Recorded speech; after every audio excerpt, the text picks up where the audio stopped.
Luke, I'm really struggling with the calories this week. I'm finding that I'm very, very hungry and I'm not too sure if I could stick to it for the week ahead. So, just gone through a one-to-one client check-in and she was saying that her hunger was really high.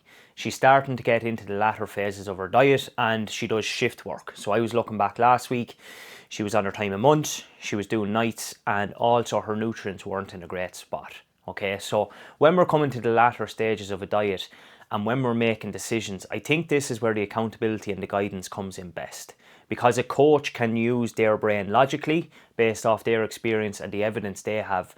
But let's say if that female was in the situation by herself, she could pack things in, not get the results that she wants, and then find herself in a few months' time actually not knowing the solution to that problem that she has.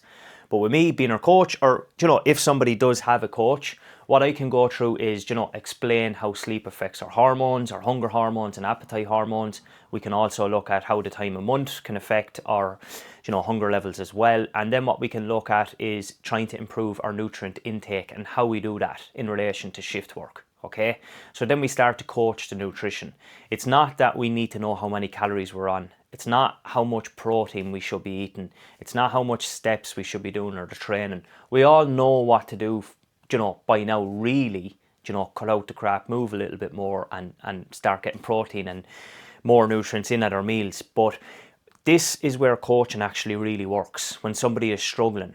Most people think they're not going to fuck up when they join a coaching program. It's that the fuck ups become less. And then there's bigger gaps between those fuck ups. And then when they do happen, you know what to do. Okay, you've learned from the last one. And then it's just trial and error.